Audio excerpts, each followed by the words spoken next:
A lot of this isn't going to make sense to you, and I'm sorry about that. I'm just going to start at the beginning, with the house.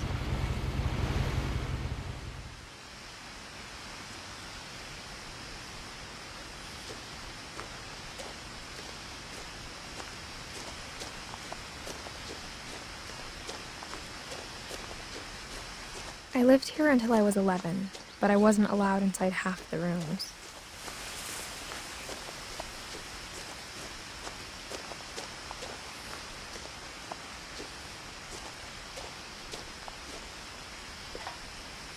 Inside the mailbox were bills from 7 years ago, marked urgent, open immediately.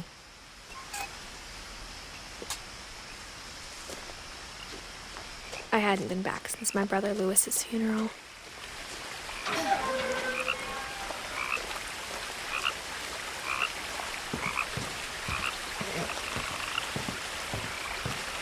In her will, my mother left me a key, but didn't tell me what it unlocked. Maybe she thought I'd know, or she thought that the mystery would be enough to bring me back.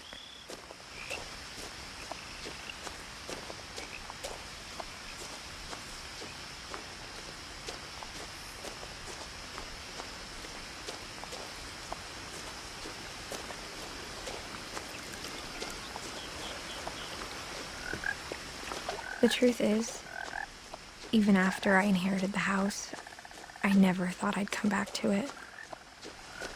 But now I had questions about my family that only the house knew the answers to.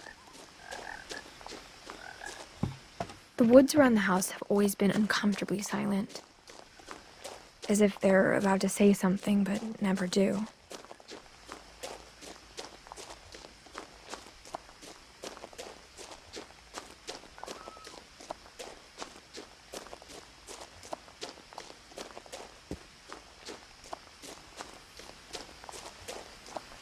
The house was exactly like I remembered it, the way I'd been dreaming about it.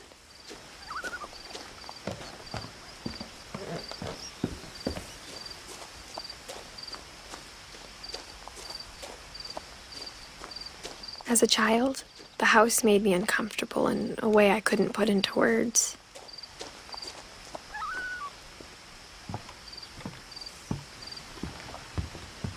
Now, as a 17-year-old, I knew exactly what those words were. I was afraid of the house. I hoped the key might unlock the front door. It didn't.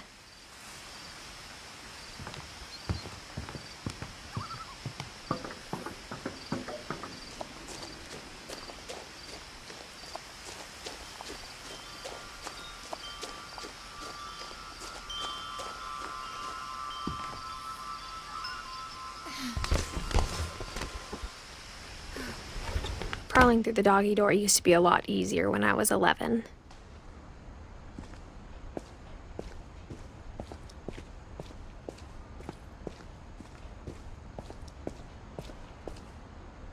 The power had been turned off the night we left. For the first time in years, I felt like I was home.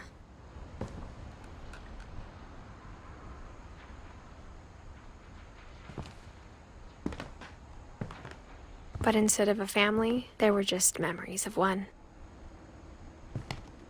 Like how after Lewis started working at the cannery, we all got sick of eating salmon. Except our cat, Molly.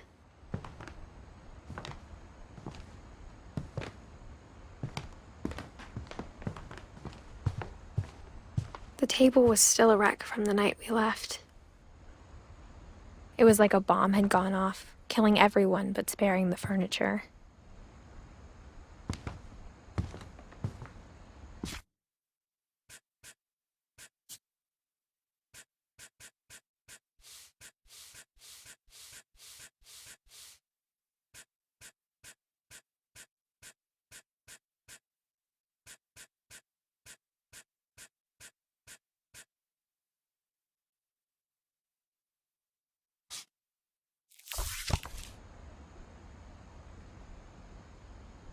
Nothing in the house looked abnormal. There was just too much of it. like a smile with too many teeth. Mom always told me to stay out of the basement, so I wasn't too surprised when the key didn't fit.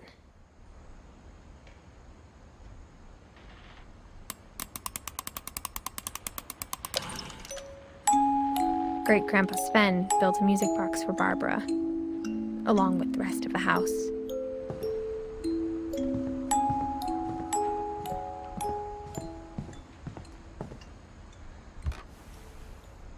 Edie told me once that every Finch who ever lived is buried somewhere in the library.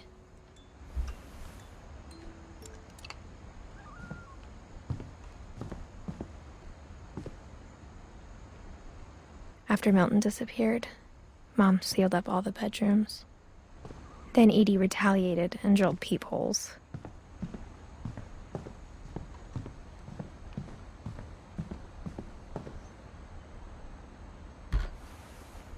My Grandpa Sam spent 7 years sharing a room with his dead brother, Calvin.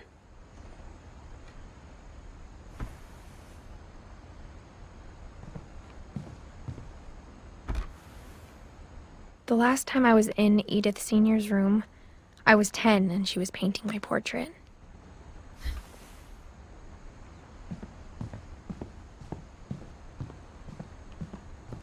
Whenever people ask me about my family, the first thing they always want to know about is Barbara.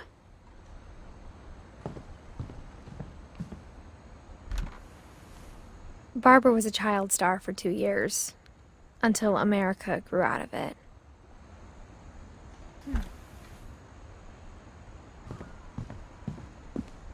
Mom must have locked the third-floor stairs on the night we left.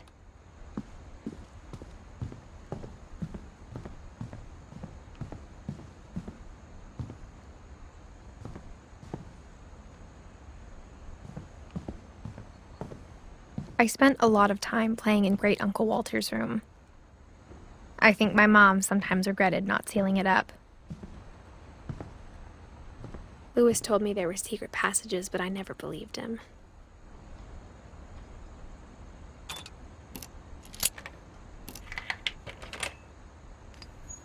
Turns out, my mom was really good at keeping secrets. Now it was time to find out what my mom had been afraid of. From the paintings on the wall, it was clear my brother Milton had been here before me.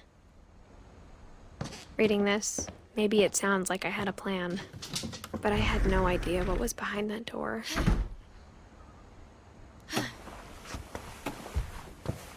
Just like I had no idea where all this was gonna lead.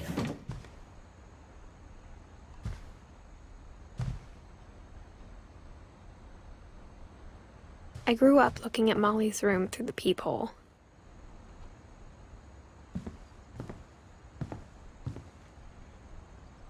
Molly's gerbil had a tiny bedroom with its own even tinier gerbil cage.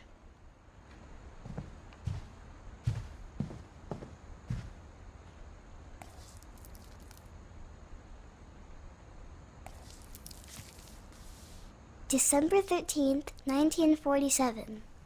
Dear Diary, I'll be gone soon, but I wanted to tell somebody about what's gonna happen. It started when Mom sent me to bed without dinner. I woke up and I was starving, so I looked around for something to eat.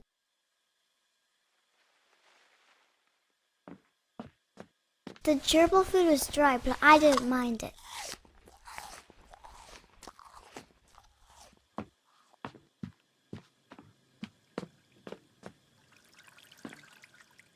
I thought about eating Christopher, but I held back.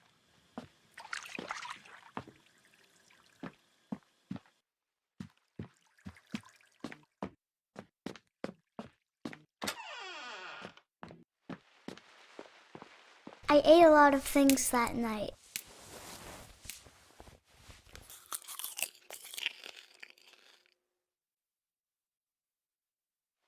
I kept eating and eating.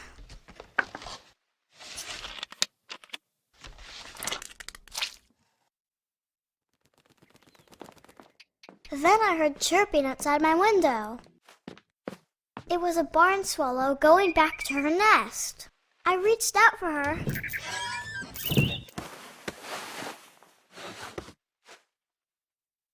And suddenly, I was a cat. I tried to be quiet, but the bird was really scared.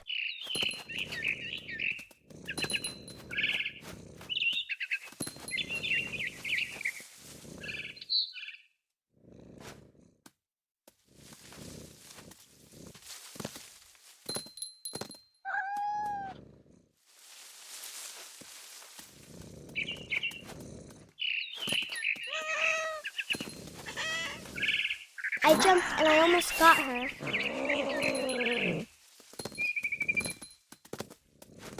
Now I was up in the big tree. I promised Dad I wouldn't climb it anymore. I gobbled her up.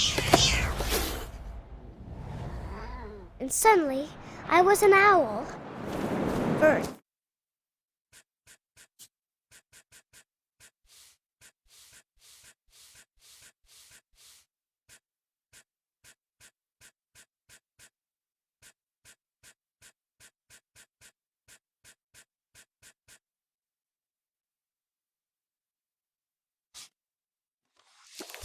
All I heard was the wind. Then I heard little teeth nibbling in the grass.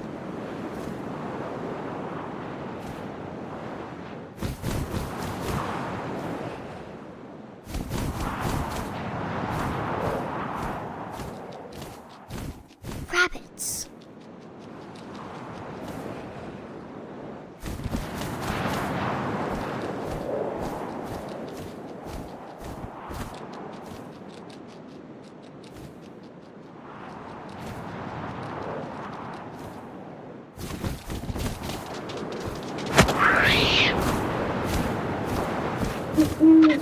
I imagined his face looking up and seeing mine through my talons.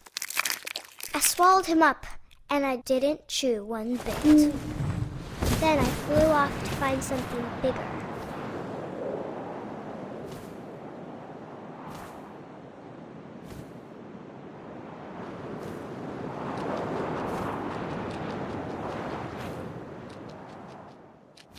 A mama rabbit.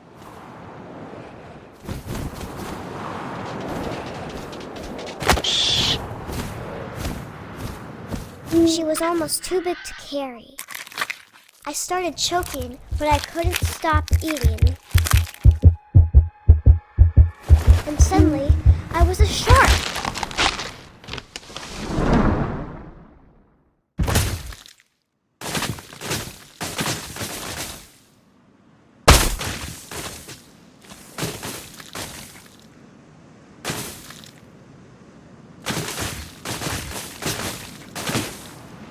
I rolled off the cliff and into the ocean. Now, I was hungrier than ever.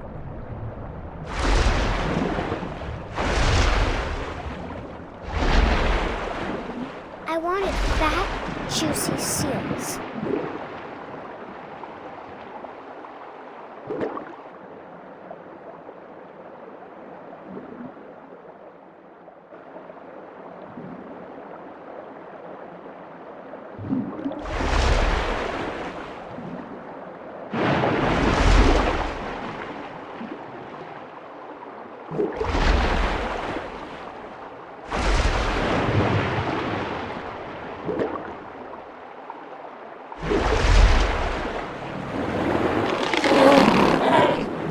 I tore off her flipper, and it tasted really good.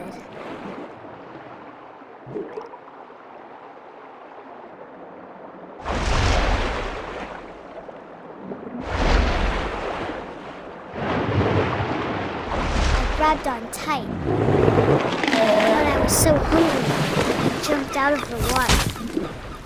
When I opened my eyes, everything had changed.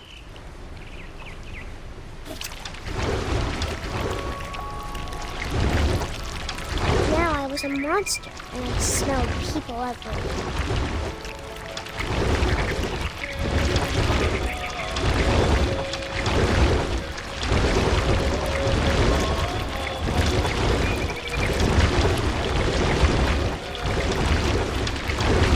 I was big, and I moved real quiet.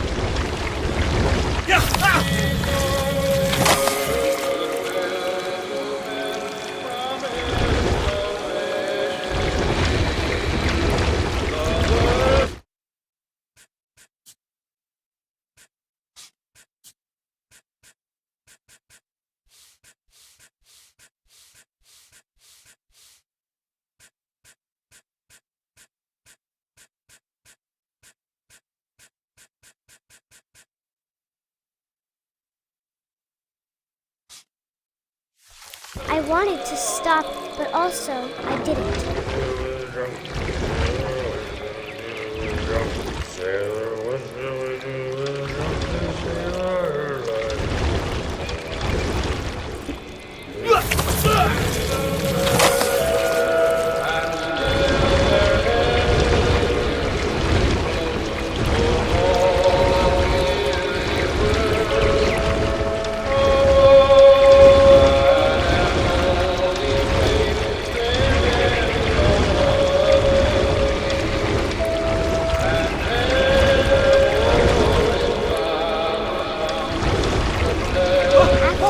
Passenger, I was still hungry.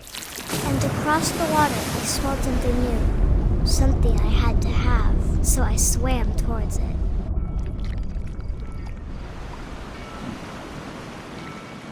I slithered onto the sand, and the good smell went into an old pipe.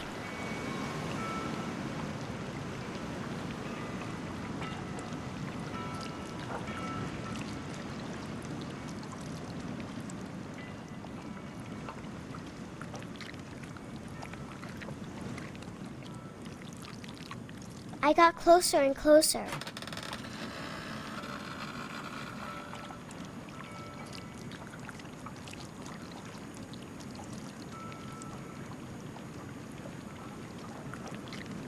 All of my stomach started growling. And suddenly, I was me again. I held my breath for a long time, but I couldn't hear anything. I think it's waiting for me to fall asleep. But it's not going to wait much longer.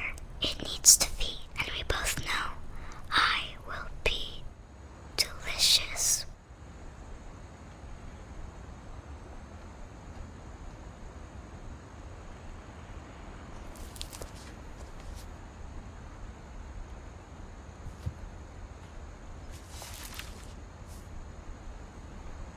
I'm not sure if I believed all of that, but I'm sure Edie would have.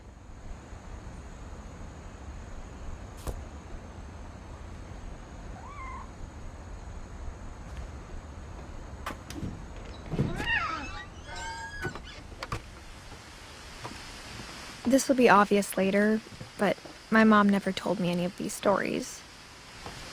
Edie would have, but Mom didn't like bringing up the past.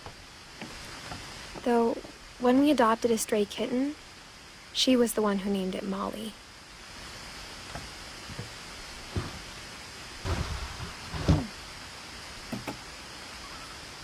I spent a lot of time in Great-Grandma Edie's room. Her room was like a museum. For 500 years, the Finches have been famous throughout Norway for their fortune. And Odin Finch buries the latest victims of the family curse, his wife Ingeborg and their newborn son, Johan. On January 7th, 1937, he set sail with his family and his house, hoping to leave the curse behind.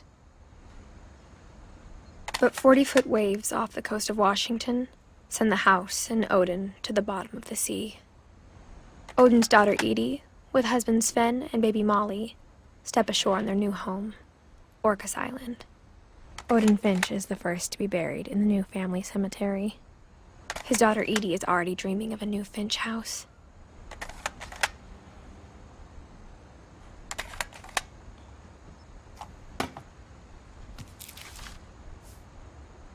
Whatever's wrong with this family, it goes back a long ways.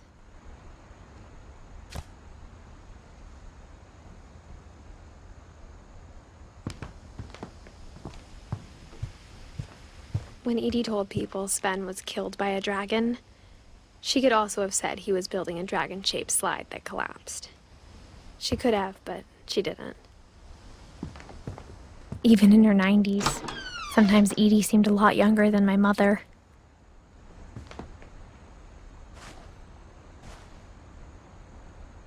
The only trace Grandpa Sam's first wife Kay left on the house was the pink bathroom.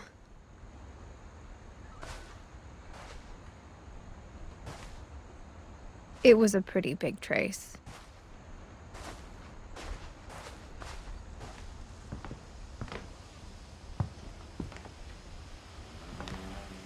One summer, they evacuated the island, but Edie refused to go. For a few weeks, she was a celebrity.